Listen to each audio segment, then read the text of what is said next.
Okay, folks. Hello. Apologies. As per usual, for the third time I've had to do this semester. My wife's not doing well. She's got some gallstones or something causing a lot of pain. We can't see a doctor until Tuesday, but I needed to clear the schedule.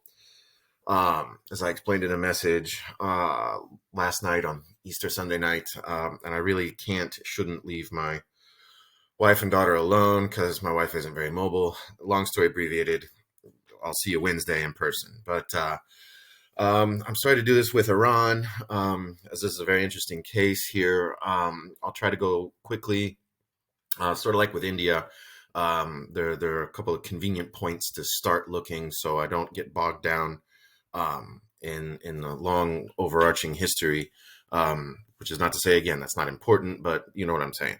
So here we are, looking at Iran. You can see the globe above in the right-hand corner. This is geopolitically a very important spot on the globe. Culturally, it's a very important spot on the globe, and I'll explain why in a sec.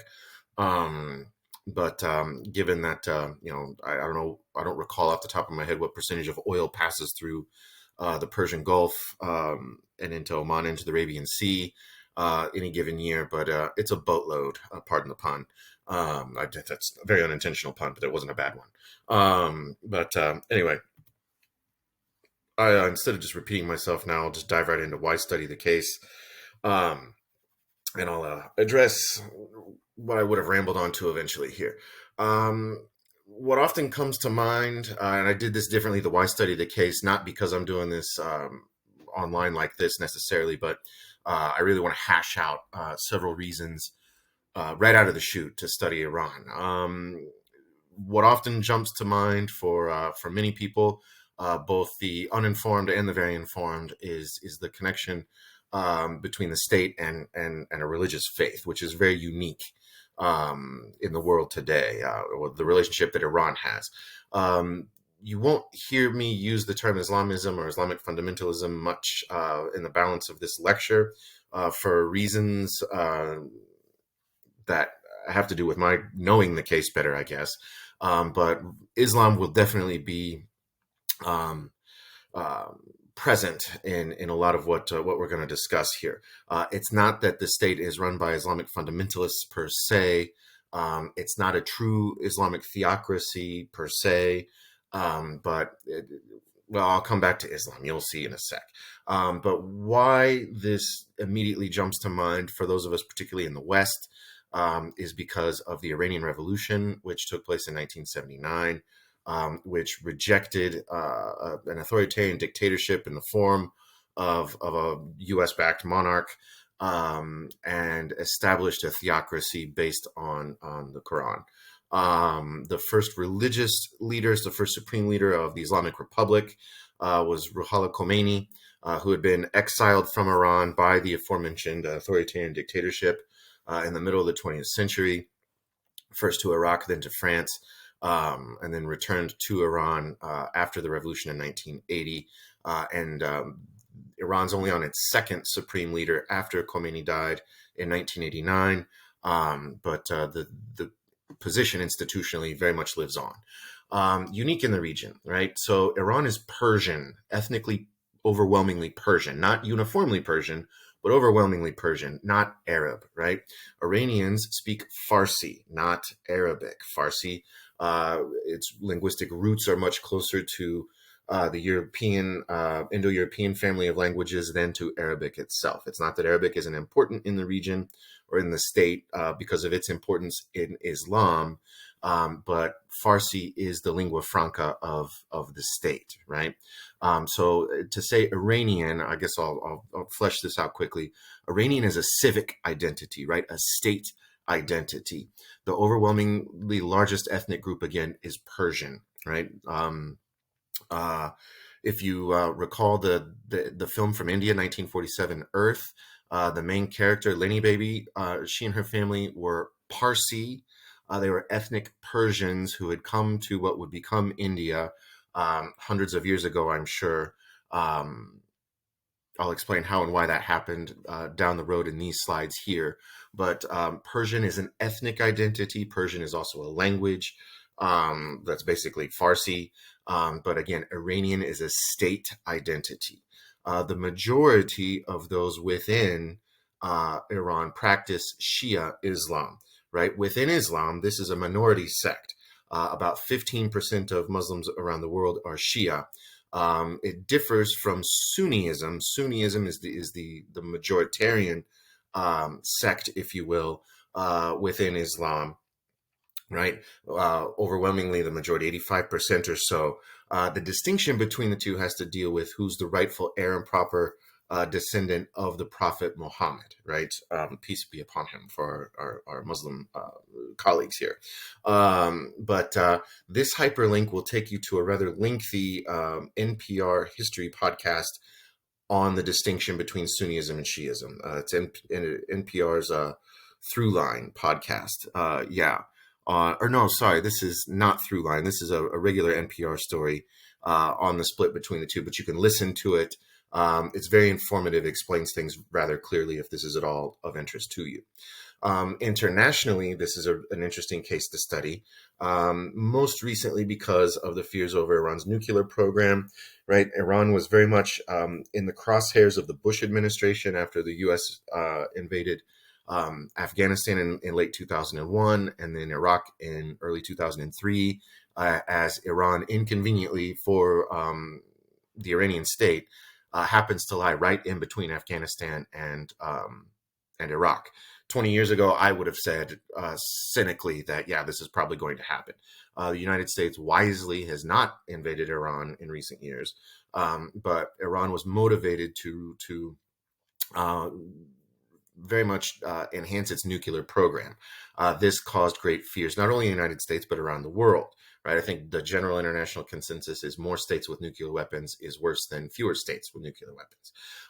By 2015, under the Obama administration, spearheaded by the United States, an agreement was reached to reduce sanctions on Iran, international sanctions, allowing greater trade with Iran and thus greater economic development within Iran, in exchange for Iran promising to not weaponize any elements of its nuclear program, and allowing external reviewers to come in and confirm this.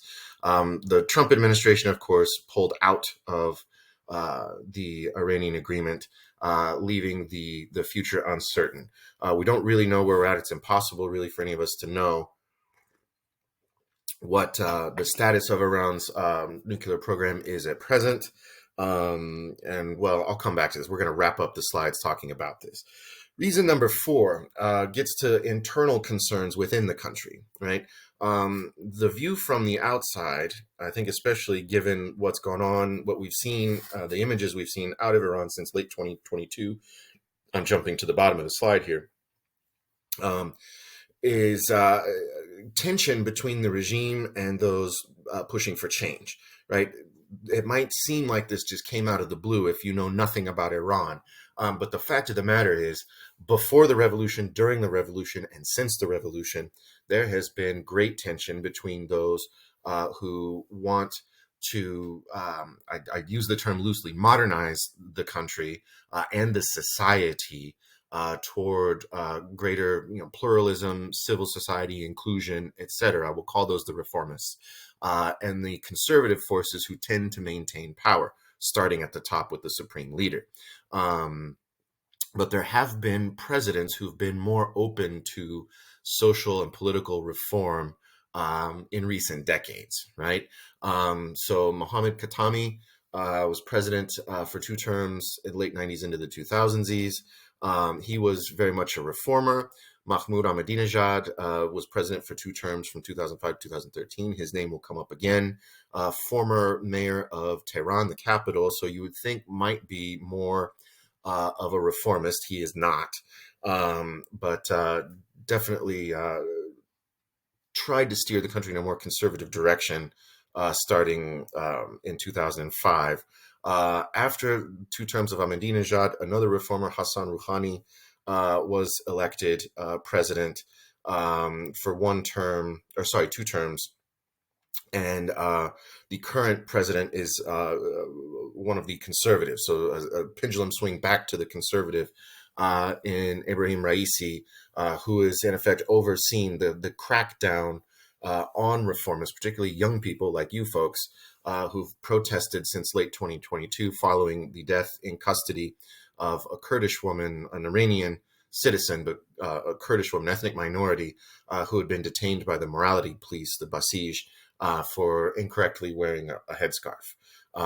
You can watch this link here. This will take you to the PBS NewsHour coverage, initial coverage of the protests in Iran. Will give you a better background on what's happening now.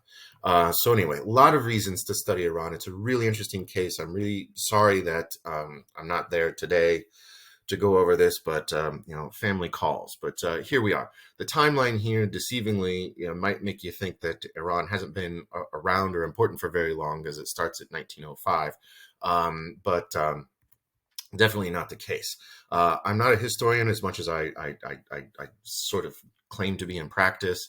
But this is a very old society. The Persian legacy goes back to well before the current era.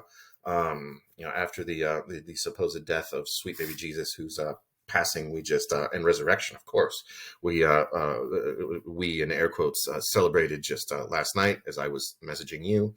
But Persia was the name for Iran prior to 1935. I'll talk about nationalism and the importance of the name change in practice throughout here. But the Persians were very advanced in the region, globally, technologically, scientifically, etc. And the Persian Empire was quite important, stretched across a wide swath of the Indian the Asian, Southwest Asia, we'll say, from what is modern day India and into the Middle East. The Arabs arrived by the 7th century, and that's who brought Islam to Persia, right? So prior to that, most of the Persian population practiced Zoroastrianism, which I've mentioned in class once or twice. It's a very ancient religion, very much based on the dichotomy of good and bad. It's what we call a Manichaean religion. Again, the folks in the 1947 Earth film, the Indian film, likely had been descendants of these folks, right? Those who decided not to convert to Islam and thus were in effect forced out of Persia and into the Indian subcontinent, where they could maintain elements of their culture, including their religion, Zoroastrianism, right? Arabic, worth pointing out, I mentioned this a few minutes ago, very important to the state because of religion, right? I mean, the Quran is not to be translated or not to be used, at least in religious practice, when it's not in Arabic. So Arabic is an important language within the boundaries of the state of Iran. But again, the lingua franca continues to be Farsi, right? So as we fast forward into the 20th century, we see Western interference within the internal affairs of state and society, right? Worth pointing out, Iran's never been formally colonized. So, think back to what, week before last or last week, I forget when I went through the chapter on developing states and talked very much at great length about colonization.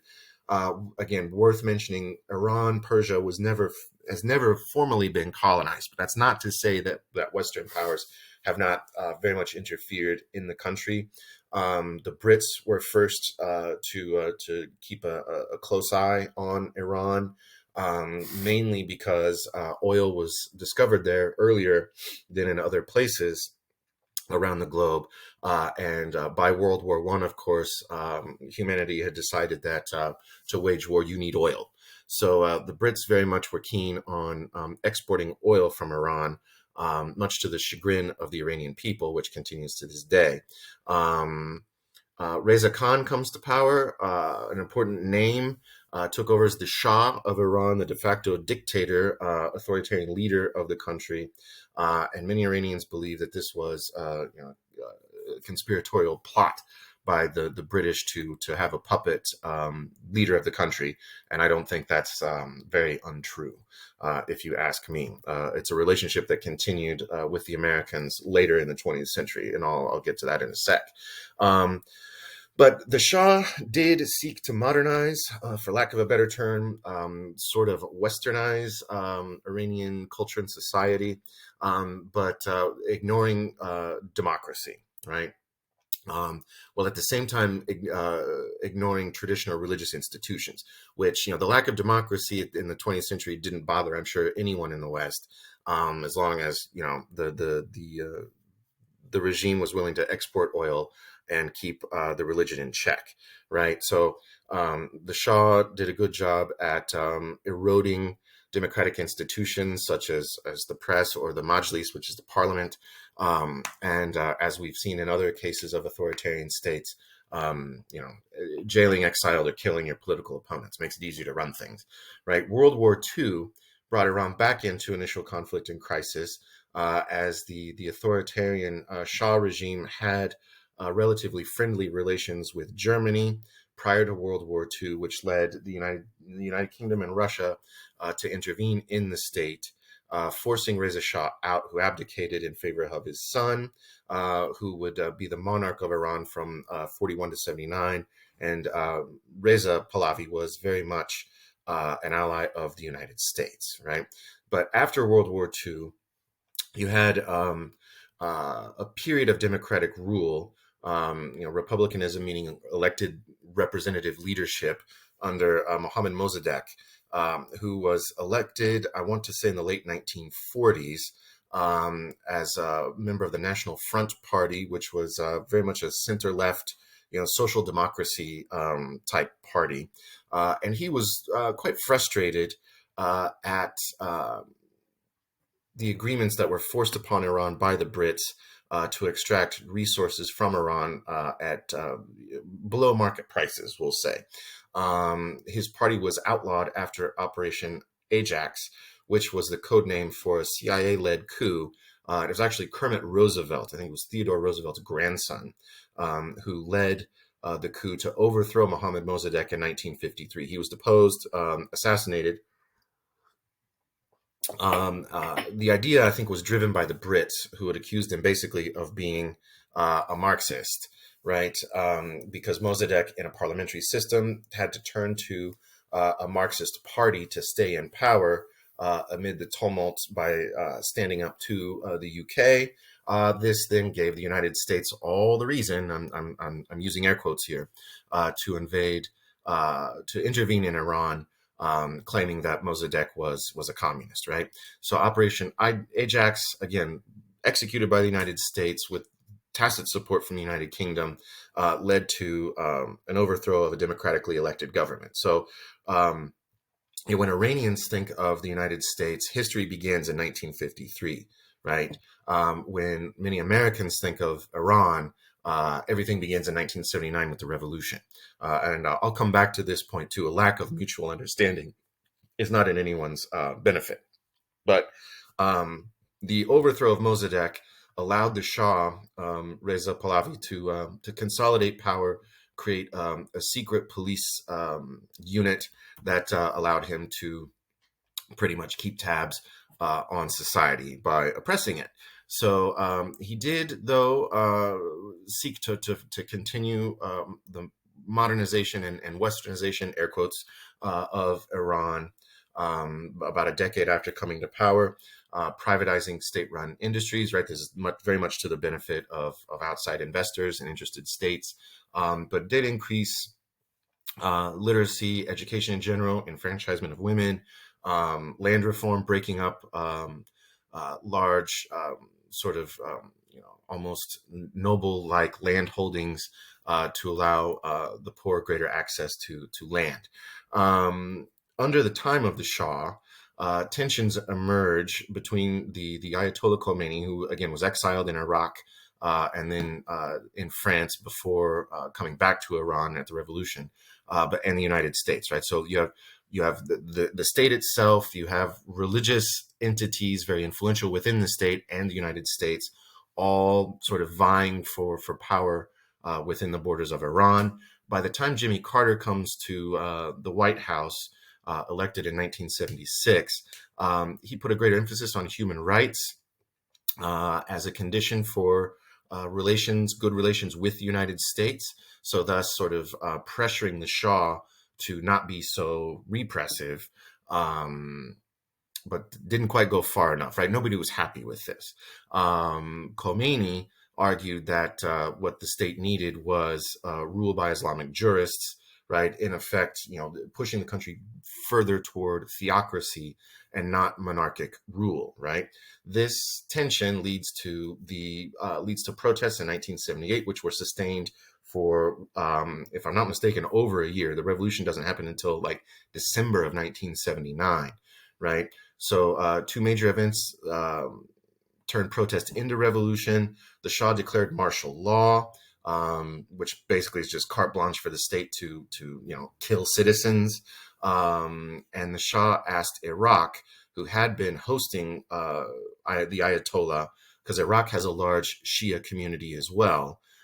So the Shah was comfortable in Iraq, but the Iranian government, which at the time was an ally of Iraq's,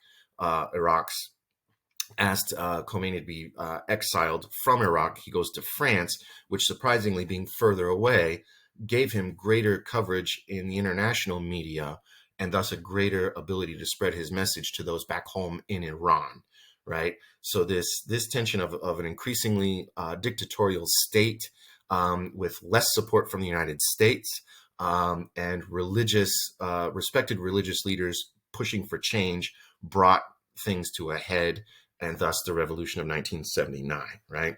The Shah flees the country, replaced by a provisional government, which does not last long at all, right? Khomeini comes back to Iran, gains control of the government, drafts a new constitution, and Khomeini becomes the supreme leader of the Islamic Republic of Iran, which is what the name became after the revolution, right?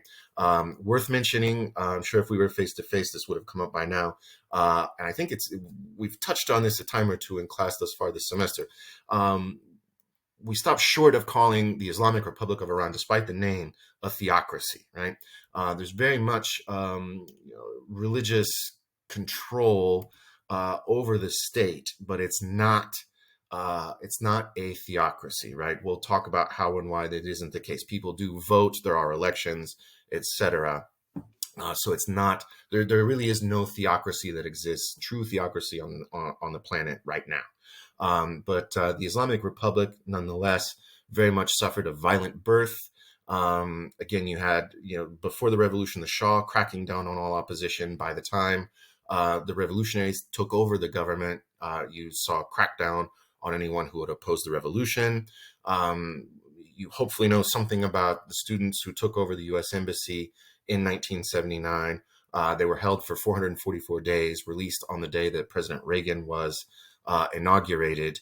There's something in the news very recently, just a couple weeks ago, about someone involved in these negotiations. Arguably, the Reagan regime was negotiating with the Iranian revolutionaries to keep the hostages under their control until after the 1980 election in the United States, because this looked very bad for Jimmy Carter. It arguably helped cost him the election. But anyway, another topic for another day. The Iran-Iraq War kicked off shortly after the revolution in 1980, because Iraq had been a secular dictatorship like Iran had been up to 79. So the two countries, despite their religious and ethnic differences, the two countries had been allies. But once a Shia revolutionary government took over in Iran, the two instantly became enemies. Iran was invaded by Iraq, as Saddam Hussein, who was in power in Iraq by this point, feared that if Iraq didn't act against Iran, that the Shia within his country would rise up against him. And the country, Iraq, is predominantly Shia, although Arab, not Persian, overwhelmingly. Long story abbreviated, they went to war, Iran and Iraq, for nearly a decade, with the United States at one point or another backing both sides. The United States backed Iraq initially, and then Iran, as it looked like Iraq was going to win, because it was in the U.S. interest for this war to drag on as long as possible to weaken, particularly Iran. But again, stopping short of an Iranian victory, because that was also not in the U.S. interest. The link here goes to a History Channel, sort of 10-minute dissection of the war. Historically, it's good. The guy who does the talking mispronounces Iran right and left. He calls it Iran, which I'll come back to later as well. So please forgive me for that. I acknowledge that that is not cool, but the history there is pretty good. The war is also addressed briefly in the Persepolis film.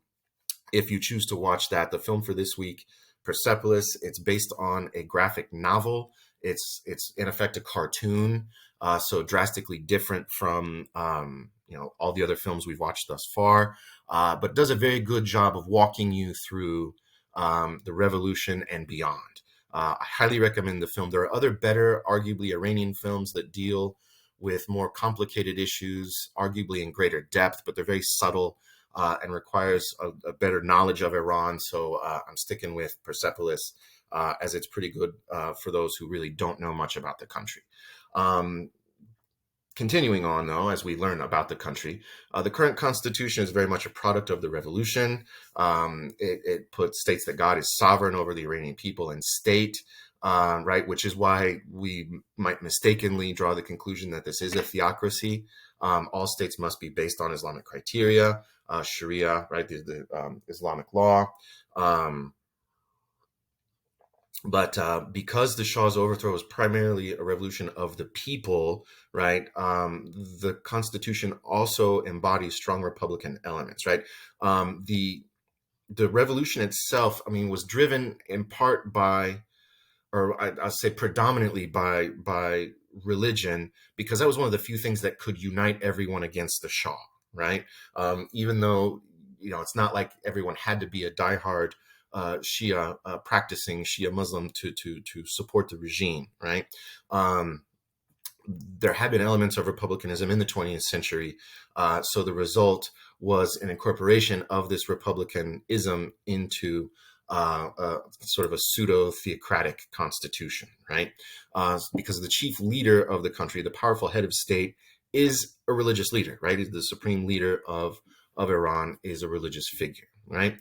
This position was created after the revolution, and it's meant to be held by a senior cleric who has a lot of say over what happens politically within the country, which we're going to sort out in the coming slides. The supreme leader serves for life, although theoretically can be removed from power. It's never happened. There's only been 2 of them since the revolution. The current supreme leader probably won't be around forever. It'll be interesting to see what happens when he passes, but the supreme leader is in effect the leader of a very dominant executive branch. Here we have this, cover your ears if they're sensitive, a bit of mental masturbation here on the part of whoever drew this chart here, but we know political scientists eat this stuff up.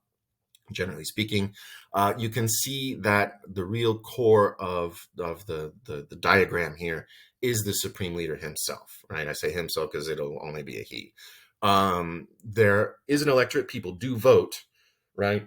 But if you notice here, maybe you can see my cursor.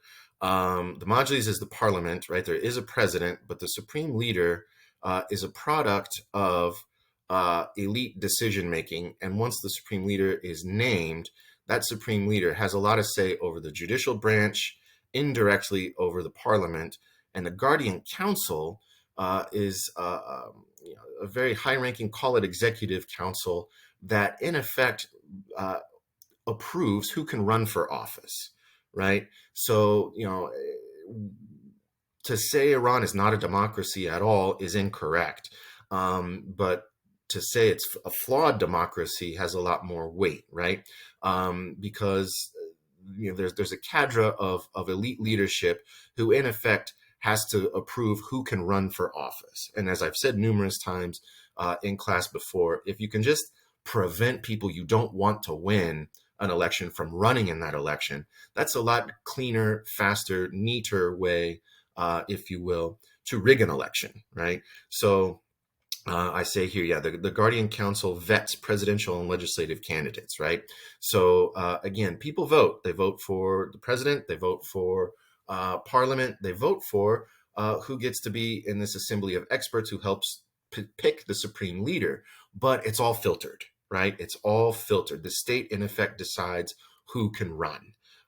So you can imagine it's a lot easier for the state to marginalize reformist voices, right? They can reach the level of president, but to compare it to a U.S. context, it's in effect like the Democratic Party arguably elbowing Bernie Sanders out of the primaries in 2016, right?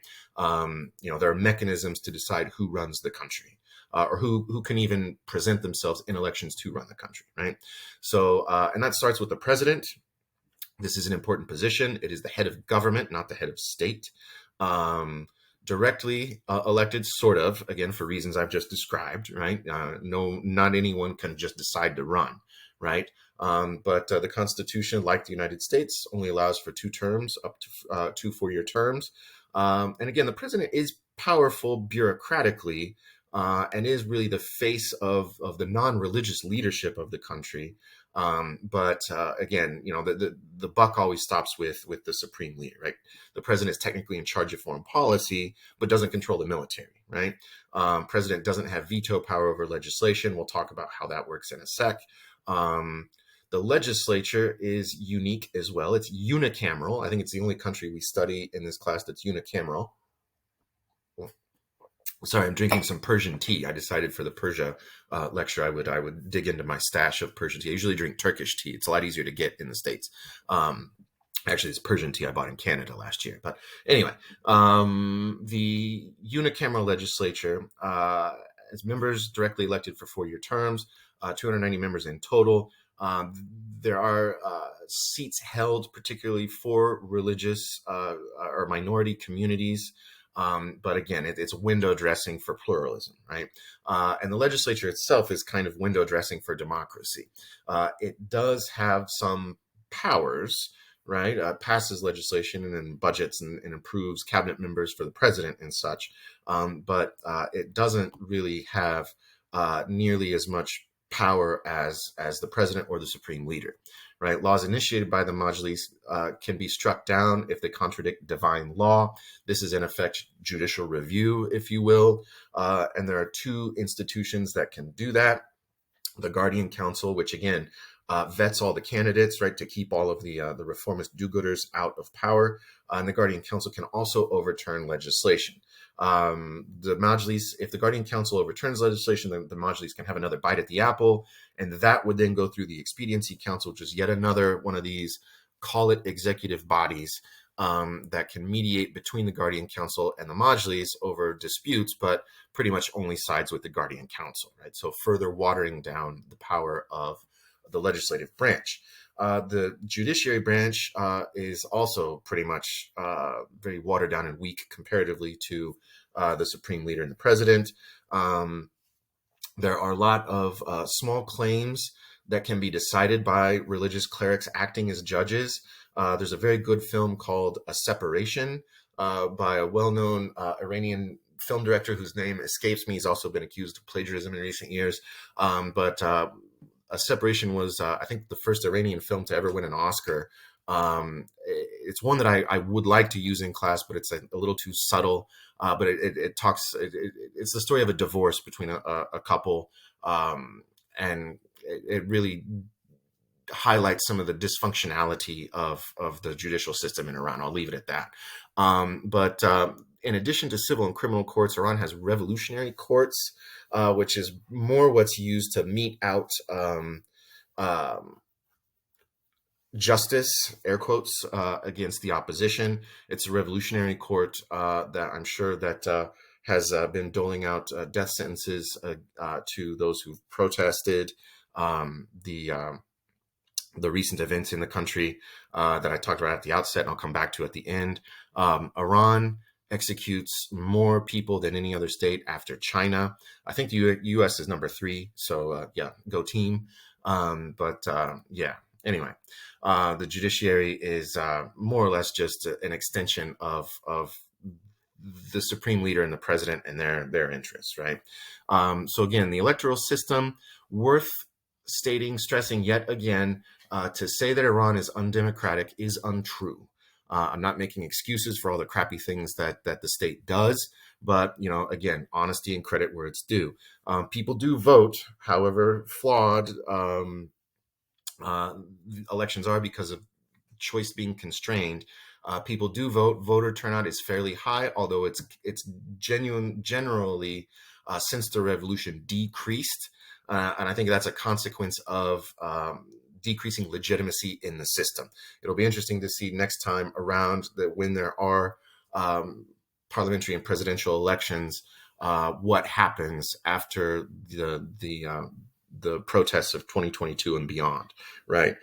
So again, the Guardian Council vets who can run for president, who can run for parliament, et cetera, et cetera. It did block former President Ahmadinejad from running again for a Putin-like third term. Ahmadinejad had been elected twice, most recently in 2009, then stepped down in 2013, wanted to run again, and on constitutional grounds he was blocked. But again, he's very much a conservative, but reform candidates do sometimes slip through and gain approval. But as I kind of stressed with the Sanders example, it's reformists who aren't nearly as progressive or reformist as many people, as reformist voices in society would like. But anyway, the Majlis, I'm not going to dwell on this. Single member, there's a combination of single member districts and multi-member districts. The multi-member districts are for areas of the country that are more populated, which makes more sense.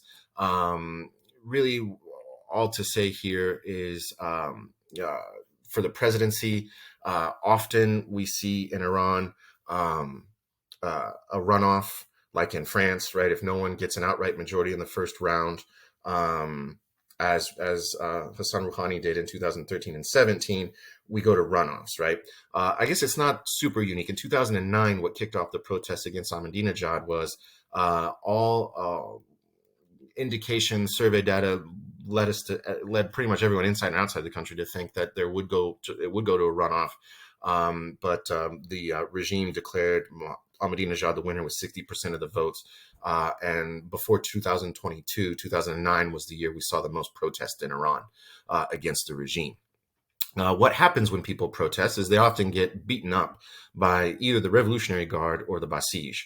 The Revolutionary Guard is much more of a legit military force, very much under the control of conservative leadership of the country. And it is increasingly significant in domestic and particularly international affairs.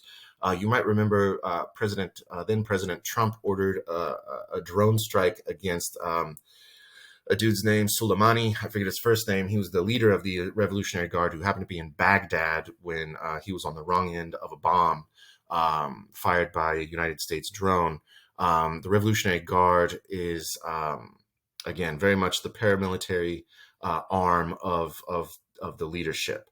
The Basij, which gets translated, I was looking something up earlier this morning, as sort of the Association for the Mobilization of the Oppressed, ironically, is what the state uses to enforce a moral code. It is under the authority of the Revolutionary Guard, but it's very much more voluntary and informal. And it was the Basij who arrested the Kurdish woman in late 2022 and beat her to death while in custody. That sparked the protests we've seen today, right? But why join the People's Militia? It's overwhelmingly poor people from rural places because membership has its privileges, but without real proper training. I mean, this is not a police force. This is not a military force.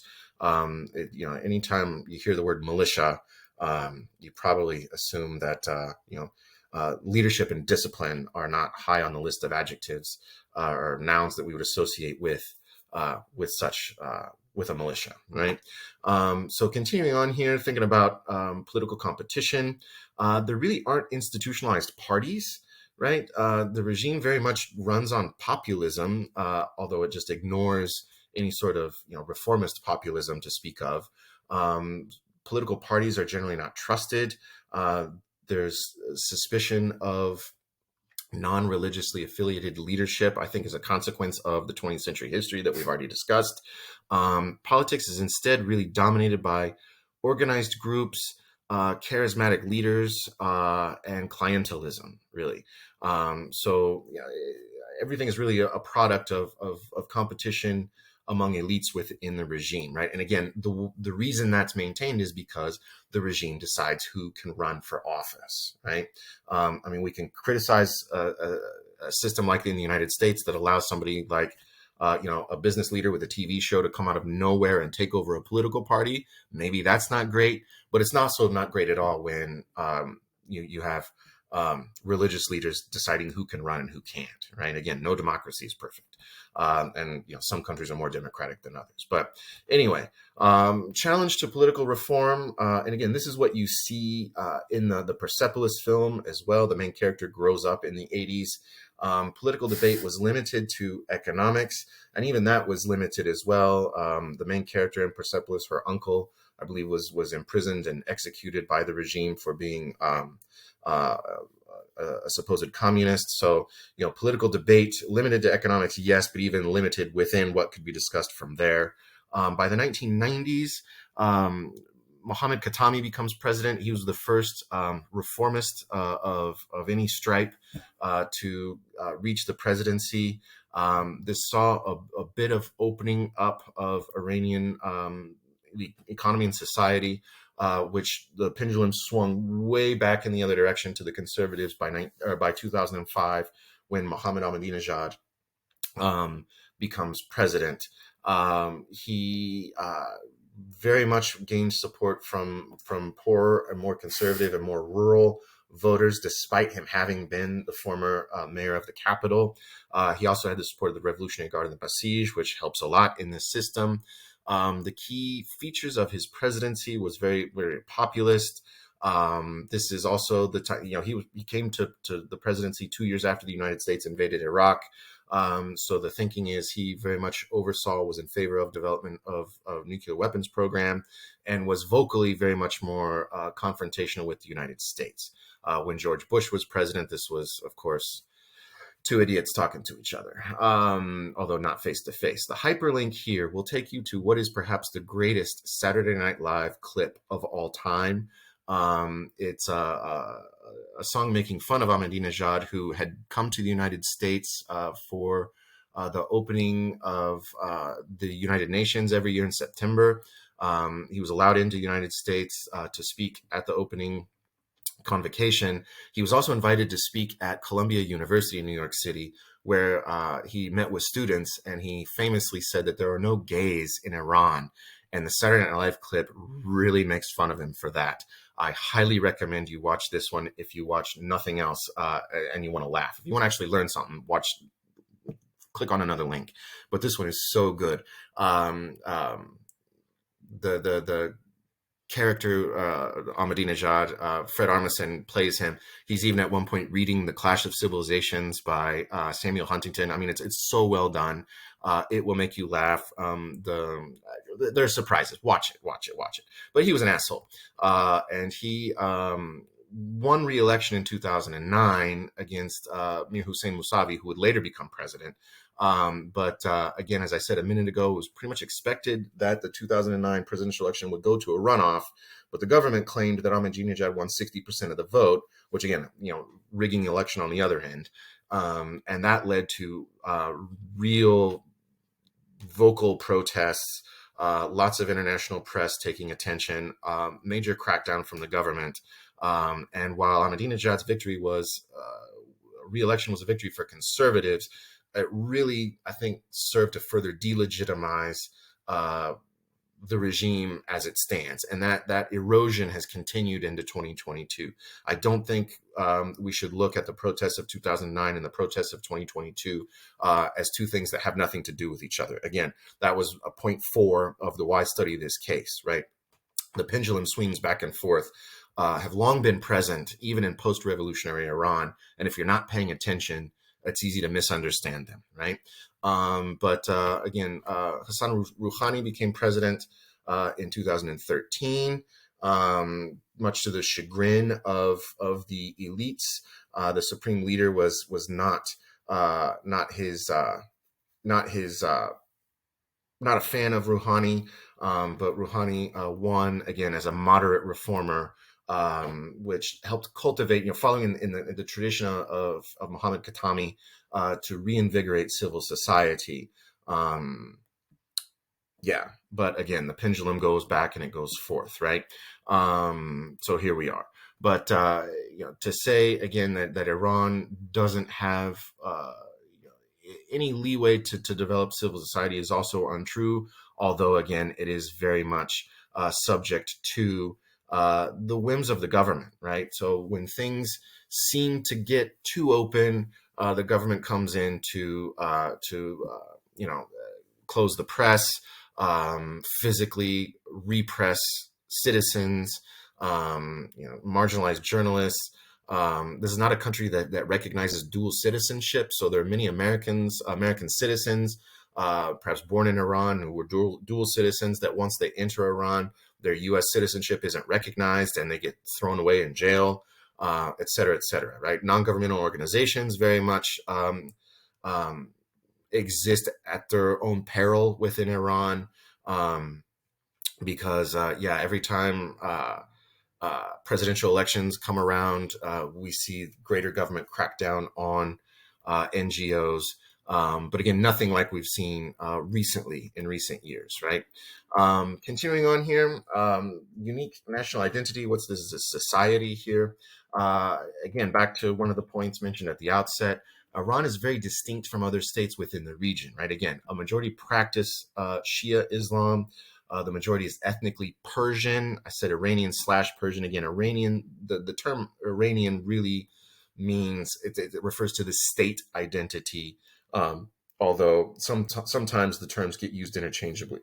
But as a result, Iranian nationalism is quite different from the nationalisms we see throughout the region and really across the globe.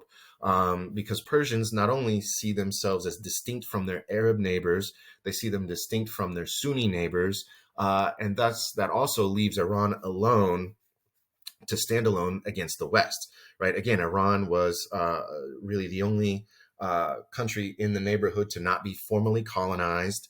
Iran and Saudi Arabia are often diplomatically at each other's throats, or fighting proxy wars like we've seen in Yemen in the last 15 years or so. You have Iran backing one side of a civil war and Saudi Arabia backing the other, right? Because Saudi Arabia is pretty much the de facto leader of the Sunni world. So, Iran, for all of its warts, and I've been pretty critical of the regime thus far, we can understand pretty easily, again, not to justify aggression, but you can understand why Iran has a bit of a chip on its shoulder, right? Both at home and further away, right? But that's not to say that Iran, and I think I've stressed this already, it's not to say that Iran is ethnically unified either, right? You have large populations of ethnic minorities, some who practice a different form of Islam, some who speak a different language at home, right? The Kurds are overwhelmingly Sunni in the Northwest, right? The woman whose name escapes me, I don't recall, who was murdered, assassinated while in police custody in 2022 was a Kurd. The Azeris are people also in the Northwest, identify with those in Azerbaijan, neighboring Azerbaijan. Folks in the south of the country, the Baluchis, have complained of discrimination, right? You can see that, again, although we can associate the term Persia with Iran, not even 2/3 of the country is ethnically Persian, right? And there are Arabs within the borders of Iran, but just not very many. There are very tiny Zoroastrian, Jewish, and Christian communities in the country as well. So again, to say that this country is a monolith, that everything's uniform religiously, linguistically, culturally, socially, is a mistake, right? Which you would think that the democratic elements of the Constitution might help assuage these differences, but unfortunately, the highly centralized system state system, religiously tinged regime, and that's being generous on my part, exacerbates these tensions, right? Non-Persians really have fewer opportunities across the board in society in their native languages. If you're not a Shia Muslim, good luck getting a state job, right? Holding positions in government. Um, the country's highly nationalist, but that nationalism is also not uniform, right? Iranians are religious, but also support greater democracy. And again, this is a tension that has not been properly reconciled. There was an attempt to do that in the Constitution of 1979. And there are voices within the country who would prefer a greater separation of faith and state. And you see this manifested again in the Persepolis film. And I think really over time, and you'll see this in the PBS NewsHour clip, the first clip that I posted on the protest going on now. Younger people are very fed up with the system, I think. And it's worth reminding ourselves as outside observers that democratization would not necessarily mean secularization. I think that's the Western mindset that associates democracy with secularism need not apply in this case, but something's got to give.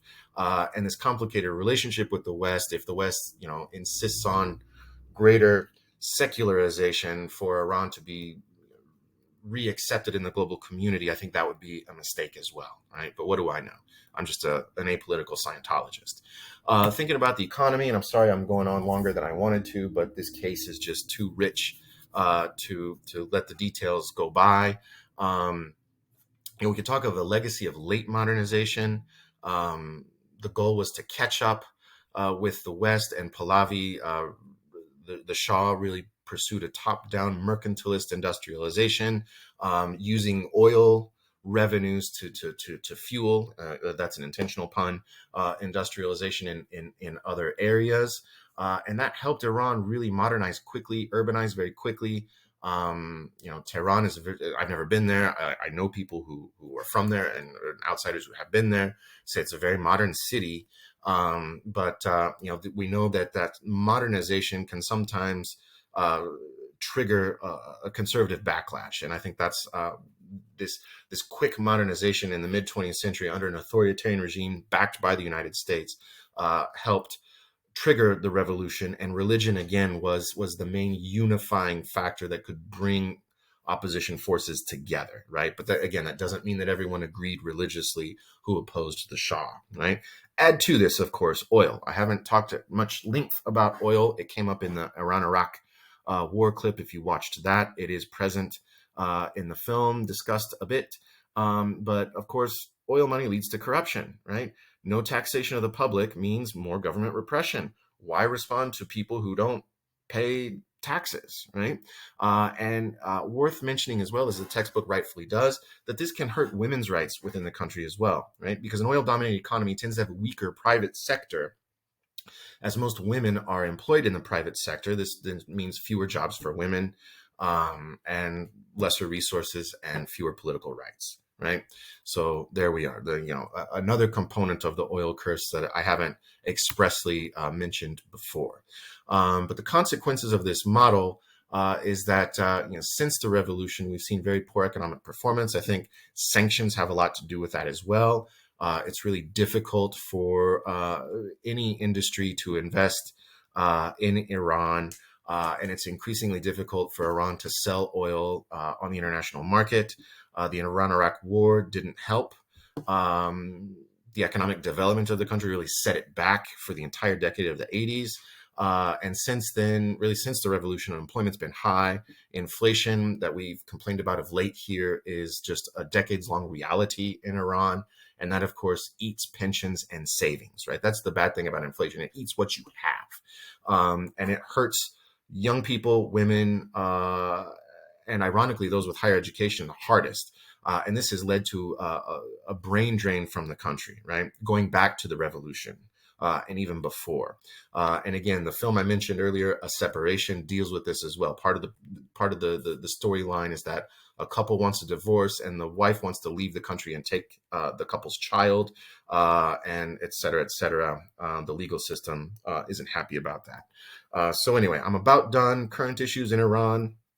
Um, I don't have anything new. I haven't had the time, given the circumstance, to work up any particular slides specific to the recent protests, but the nuclear program is what's discussed in the text, so we stick with this.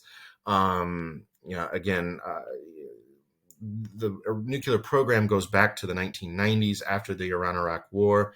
Again, the motivation for Iran to possess nuclear weapons, more specifically, has to do with the United States invading two of its major neighbors, Afghanistan and Iraq, in the early 21st century, in an attempt to coax Iran away from developing nuclear weapons. We get the JCPOA, the Joint Comprehensive Plan of Action, the Iran deal, as it's called, signed by Iran, the United States, UK, France, Germany, China, and Russia. And Iran agreed to halt enrichment and allow inspection of its nuclear facilities in exchange for a reduction of economic sanctions against the state, right? So allow more money to come in exchange for no development of nuclear weapons. The Trump administration unilaterally pulls the United States out of the deal. And when that happens, deals fall apart internationally. Iran claims that it still abides by the agreement. The Trump administration didn't trust Iran.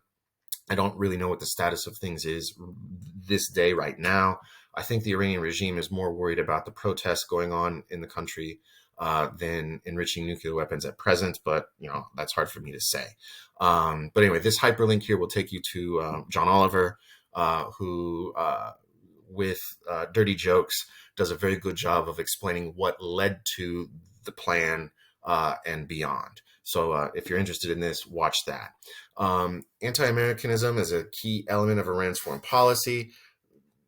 Yeah, I mean, I borrowed the language from the textbook here. It's not hard to find these images, but and it's not hard to look at history. We've just talked about it, how the United States has interfered in Iran and really led to great pendulum shifts in regime that have not been beneficial to the people. But I sit here drinking Iranian tea, and I have a small stash of Iranian pistachios, which are the best in the world, in my pantry. And you all know me well enough. I'm all for any country having good relations with Iran. But I would prefer Iran to treat its people better. But nuance is lacking. We'll put it that way. That's my point. Nuance is lacking in Iran's understanding of the United States and the United States' understanding of Iran. And you can see this here. Like, this is a poll of the views on success of the JCPOA. When it comes to the JCPOA, what statement do you most agree with? This does not say, as I look at this, is this polls of Iranians?